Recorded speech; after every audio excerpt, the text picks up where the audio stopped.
Now today we are going to discuss 8085 instruction sets. 8085 instructions जितने भी instructions हैं उनकी कैटेगरीज हैं, डिफरेंट इंस्ट्रक्शंस की। कुछ इंस्ट्रक्शंस हैं जो कि डेटा ट्रांसफर कैटेगरी में, यानी कि ऐसे इंस्ट्रक्शंस जिनके थ्रू डेटा ट्रांसफर होता है मेमोरी से माइक्रो प्रोसेसर या फिर माइक्रो प्रोसेसर मेमोरी में, या फिर इनपुट डिवाइस से माइक्रो प्रोसेसर में, या फिर माइक्रो प्रोसेसर से आउटपुट डिवाइस। कुछ भी डेटा ट्रांसफर या मेमोरी टू मेमोरी ट्रांसफर हो या register to register transfer, any transfer, any kind of transfer, ठीक है।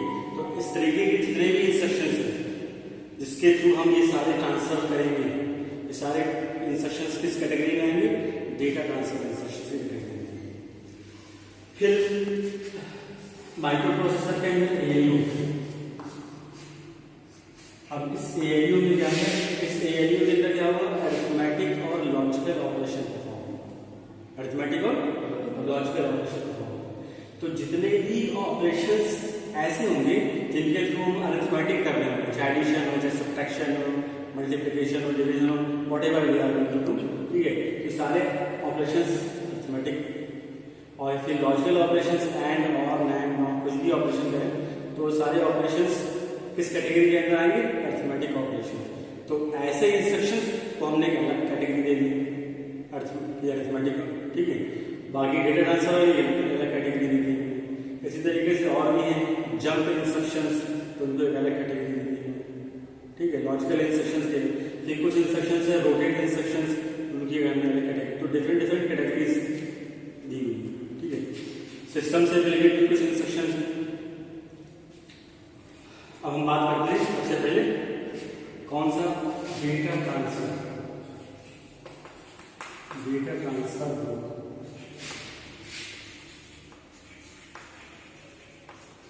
इस डेटा ट्रांसफर ग्रुप के अंदर जितने भी इंस्ट्रक्शंस आते हैं ना, हम उन सारे इंस्ट्रक्शंस को कवर करते हैं, ठीक है। और हर इंस्ट्रक्शंस के अंदर हम ये सारी चीजों को एक्सप्लेन करेंगे कि हर इंस्ट्रक्शन में क्या है, ठीक है। तो सबसे पहले ऐसे कि कोई इंस्ट्रक्शन मूव, अब इसका एक्सप्लेनेशन है, इसको एक्सप्लेन करेंगे। तो सबसे पहले तो क्या लिखना है? मूव का फॉर्मेट। इस इंस्ट्रक्शन का फॉर्मेट क्या होता है? इस इंस्ट्रक्शन का फॉर्मेट होता है memory RD comma expanse. This RD is what? RD is destination register, this is source register. इस इंस्ट्रक्शन, अब ये तो हमारा फॉर्मेट है कि डेस्टिनेशन रजिस्टर पहले होगा, सोर्स रजिस्टर बाद में होगा। एक्सप्लेनेशन में क्या लिखेंगे? क्या होगा इस इंस्ट्रक्शन से होगा क्या ना, व्हाट ना exactly do will, what instruction this will do, ठीक है। तो क्या होगा कि content data of source register will move into destination. जो भी सोर्स रजिस्टर में डेटा होगा वो मूव करेगा डेस्टिनेशन रजिस्टर। सिंपल। तो मैं किसी भी रजिस्टर का डेटा किसी भी रजिस्टर में डालना है, तो जिस रजिस्टर में हमें पहुंचाना है उसको हम पहले लिखेंगे, इस रजिस्टर में हमें डालना, इससे लेना है उसको हम बाद में लिखेंगे, ठीक है। फॉर एग्जांपल कि एक डेटा ए में है 50H और एक डेटा H में है 30H, ठीक है। और हम क्या चाहते हैं कि ए का डेटा H में मूव हो जाए, तो क्या करेंगे? क्या इंस्ट्रक्शन लेंगे? मूव H कॉमा ए, क्योंकि हम ए का डेटा H में मूव करना चाहते हैं, तो मूव H कॉमा। तो जब मूव H कॉमा ए करेंगे तो फिर ए में और H में क्या बचेगा ना, कि ए का डेटा H में जा रहा है, तो ऐसा नहीं कि ए में ए से डिलीट हो गया, ए में है वो तो ए में रह गए, तो ए में तो 50 रहेगा, लेकिन H में क्या था 30, लेकिन H में नया डेटा आ गया, तो H का जो पुराना डेटा था वो ओवरराइड हो गया। ऐसा नहीं कि नया डेटा आया तो उसमें एडिशन होगा ना, क्योंकि साइज ऑफ लिक्विड है ना, तो 8 बिट ही वैल्यू रहेगी। तो इसीलिए जो नया डेटा आएगा वो पुराने डेटा को क्या कर देगा? ओवरराइड कर देगा। तो H में क्या आएगा? H में 50, A में 50। This is before execution, this is after execution. इस इंस्ट्रक्शन के एग्जीक्यूट होने के बाद क्या, ठीक है। तो इस तरीके से कोई भी इंस्ट्रक्शन हमें लिखना हो, कुछ भी लिखना हो, हमें C का डेटा डी में मूव करना हो then we will write move D comma C, ठीक है। हमें एल का डेटा डी में ले आना है देन वी विल राइट और मूव डी कॉमा, ठीक है। इस तरीके से सेक्शंस हम लोग एक्सप्लेन करेंगे, ठीक है। तो ये फॉर्मेट होगा, एक्सप्लेनेशन होगा, एग्जांपल होगा, नंबर ऑफ बाइट। आप इस इंस्ट्रक्शन कितने बाइट है, इंस्ट्रक्शन कितने बाइट है, हमने क्या बताया अल्फा, उसमें कोई डेटा गिवन नहीं है, डेटा फॉर्म में हो या फिर किसी भी एड्रेस फॉर्म में हो, कोई भी हेक्साडेसिमल वैल्यू गिवन नहीं है। If any hexadecimal value is not given in the instruction then consider whole instruction as a one byte, पूरे इंस्ट्रक्शन को as a one byte consider कर लो। If any hexadecimal value is not given, ठीक है। ये पूरा instruction क्या हुआ हमारा वन बाइट, ठीक है। एड्रेसिंग कोड हमने बताया कि जैसे हमारा इसमें हो क्या रहा है, ये डेटा है ऑपरेंड, ऑपरेंड क्या है इस इंस्ट्रक्शन में, ए में जो डेटा है दैट इज ऑपरेंड। ऑपरेंड किसे कहते हैं, ऑपरेशनल डेटा। ऑपरेशनल डेटा हमारा एच में मूव हो रहा है, तो ऑपरेशनल डेटा जो है वो ऑपरेंड है, उसकी लोकेशन क्या है, रजिस्टर, जा कहां है, रजिस्टर। तो इसलिए एड्रेसिंग मोड कौन सा यूज होगा, registered addressing mode, registered addressing mode. कि ऑपरेशनल डेटा की जो लोकेशन है वो रजिस्टर है, इससे रजिस्टर है। अब हम बात करते हैं सबसे मोस्ट इंपॉर्टेंट चीज, मशीन साइकिल टीसी, कि मशीन साइकिल कितनी लगेगी, टीसी कितनी लगेगी, ठीक है। तो हमें मालूम है कि हर इंस्ट्रक्शन के एग्जीक्यूशन में 3 पार्ट होते हैं, फेच, डिकोड, एग्जीक्यूट, ठीक है। हमको मालूम है कि ये इंस्ट्रक्शन 1 बाइट का है, 1 बाइट का है, दैट मींस मेमोरी में 1 स्पेस ऑक्यूपाई करेगा, 1 स्पेस ऑक्यूपाई करेगा, ठीक है। तो सबसे पहला काम क्या, फेच, ठीक है। तो ये जो 1 बाइट है ये हमारा क्या है, ऑपकोड है, एग्जैक्टली है क्या, इंस्ट्रक्शन का फर्स्ट पार्ट क्या होता है, ऑपकोड होता है। इंस्ट्रक्शन अगर 1 बाइट का है तो फर्स्ट पार्ट ऑपकोड ही होगा, इंस्ट्रक्शन अगर 2 बाइट का है तो फर्स्ट पार्ट ऑपकोड होगा, सेकंड पार्ट डेटा होगा, सिंपली डेटा होगा, ठीक है। तो हमारा 1 बाइट का इंस्ट्रक्शन है, तो ये क्या होगा, एग्जैक्टली होगा क्या, ये ऑपकोड होगा। तो अब पहला काम क्या है, फेच करना है, मतलब इसको लेकर के मेमोरी से माइक्रो प्रोसेसर में लेके आना। तो ऑपकोड को जब लेके आने को क्या कहते हैं, ऑपकोड फेच कहते हैं। इसको जब हम लेकर के आएंगे तो कौन सा ऑपरेशन परफॉर्म होगा, ऑपकोड फेच ऑपरेशन परफॉर्म। पहला ऑपरेशन कौन सा होगा, ऑपकोड फेच।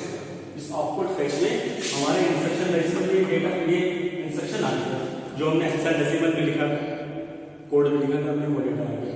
फिर क्या होगा, डिकोड होगा। डिकोड कहाँ पे होगा, इंस्ट्रक्शन डिकोडर में, इंस्ट्रक्शन रजिस्टर से इंस्ट्रक्शन डिकोडर में आएगा। तो फिर यहाँ पर चलेगा माइक्रो प्रोसेसर को कमांड क्या मिली है, मूव एच आई, ये कमांड मिली कि ए का डेटा एच में मूव होना है, ठीक है ना, क्लियर है। अब माइक्रो प्रोसेसर क्या बदलेगा कि एच में जो डेटा, ए में जो डेटा है, इस ए के डेटा को एच में हमें डालना है। अब ए भी माइक्रो प्रोसेसर के अंदर है, एच भी माइक्रो प्रोसेसर के अंदर है और उनका डेटा भी अवेलेबल है अंदर ही। तो दैट मींस हमें अब फर्दर कोई इन पांचों में से कोई और ऑपरेशन की जरूरत है नहीं। क्या हमें आउटपुट फेच करना है, अगेन नहीं करना है। मेमोरी रीड करना है, मेमोरी से कुछ रीड करना है, नहीं करना है। मेमोरी में क्या राइट करना है, नहीं करना है। इनपुट डिवाइस कुछ रीड करना है, आउटपुट डिवाइस कुछ राइट करना है, नहीं करना। तो इनमें से कोई भी ऑपरेशन नहीं करना है, ठीक है। दैट मींस अगर फर्दर आउटपुट फेच के अलावा जो हम एग्जीक्यूशन पार्ट में अगर कोई भी ऑपरेशन, फर्दर कोई भी ऑपरेशन यूज नहीं हो रहा है, दैट मींस इसका मतलब क्या है कि जो हमारा एग्जीक्यूशन पार्ट है इसी आउटपुट फेच में ही कंप्लीट हो जाएगा। It will complete in output fetch, क्योंकि फर्दर ऑपरेशन की जरूरत ही नहीं है। जरूरत क्यों नहीं है कि हमें जो टास्क असाइन हुआ है, तो असाइन क्या हुआ है कि ए का डेटा एच में डालना। ए भी माइक्रो प्रोसेसर के पास है, एच भी माइक्रो प्रोसेसर के पास है, तो फर्दर ऑपरेशन की जरूरत है नहीं। तो क्या होगा, माइक्रो प्रोसेसर क्या करेगा, इसी ऑपरेशन में अपने इस टास्क को कंप्लीट कर लेगा। और इस ऑपरेशन में 30 स्टेट कितनी लगती है, 2 लगती है। दैट मींस मशीन साइकिल किसे कहते हैं, मशीन साइकिल किसे कहते हैं, number of operations used in these 3 steps. Operation तो केवल एक ही यूज हुआ, दैट मींस मशीन साइकिल कितनी, एक ही ऑपरेशन यूज हुआ है और उस ऑपरेशन में टी से कितनी लगती है, 4, तो टी से कितनी है। तो ये एक फॉर्मेट हुआ, ये एक्सप्लेनेशन, ये example, number of bite 1, machine cycle 1, T state 4, addressing mode और रजिस्टर प्रोसेसिंग, ये इस तरीके से एग्जांपल, ठीक है। ठीक है, मूव इंस्ट्रक्शन तो उन्होंने पढ़ा, क्या पढ़ा था कि मूव का फॉर्मेट है मेमोरी आरडी डेस्टिनेशन रजिस्टर और सोर्स रजिस्टर, ठीक है। तो जहां भी रजिस्टर आर वर्ड यूज हुआ, R that means we are going to take register, ठीक है। हम इस आर में कौन कौन से रजिस्टर्स को ले सकते हैं, register A B C D H L, ठीक है। ये सारे registers we can use these registers in place of R, जहां भी वर्ड यूज हुआ R, that means we are taking these registers, ठीक है। तो एक लेटर एक और यूज होता है, वो लेटर कौन सा है, that is M. This M is not a register, ये कोई रजिस्टर नहीं है, लेकिन we can use this M in place of R. जिस तरीके से हम इन सारे रजिस्टर्स को यूज करते हैं, ऐसे ही हम एम को भी यूज कर सकते हैं। जैसे हमने यूज किया मूव बी कॉमा ए, कि ए का डेटा बी में जाए, इसी तरीके से हम यूज कर सकते हैं मूव सी कॉमा एम या एम कॉमा एच, कुछ भी, एम इधर भी एम इधर भी, ठीक है। दैट मींस एम हमारा क्या चीज है, एम रजिस्टर नहीं है, लेकिन जिस जैसे हम रजिस्टर यूज कर रहे हैं वैसे ही हम एम भी यूज करेंगे, किसमें, इन द इंस्ट्रक्शन। अब एग्जैक्टली एम है क्या, what is M, M is the memory pointer, exactly this is the memory pointer. ये मेमोरी को पॉइंट करता है, किस मेमोरी को, मेमोरी पॉइंटर किस मेमोरी को, pointed by HL register pair, HL register pair को पॉइंट करता है, ये क्या है, M points the memory pointed by HL register. क्या मतलब हुआ, फॉर एग्जांपल से देखेंगे तो हमें चीजें क्लियर होंगी, ठीक है। For example H holds 20 H and L holds 5.H. H इस डेटा को होल्ड करता है, L इस डेटा को होल्ड करता है। Then M is what? M is the memory address. Which address? That address is defined by HL register pair. अगर इसको रजिस्टर पेयर की तरह कंसीडर करें HL, तो डेटा क्या बनेगा, 2051H। अगर हम HL डेटा को रजिस्टर पेयर तो HL डेटा को हमें कंबाइंड 16 बिट लेना पड़ता है, तो ठीक है। तो H में अगर ये है L में ये है, तो HL रजिस्टर पेयर से डेटा क्या बनेगा, 2051। Now this is what, this is M, this is the memory address. ये कितनी बड़ी मेमोरी है ना, इस मेमोरी में कोई एड्रेस होगा 2051, ये एड्रेस होगा, तो M क्या है, M उस एड्रेस को पॉइंट कर रहा है, M is pointing that address which was defined by HL register। HL register pair से जो एड्रेस डिफाइन हुआ है, उस एड्रेस को डिफाइन कर रहा है M डिफाइन कर रहा है, ठीक है। अब फॉर एग्जांपल इंस्ट्रक्शन में ऐसे आया कि explain this, explain move, suppose मैं रजिस्टर मूव बी कॉमा, ठीक है। ये इंस्ट्रक्शन दी कि इसको एक्सप्लेन करें।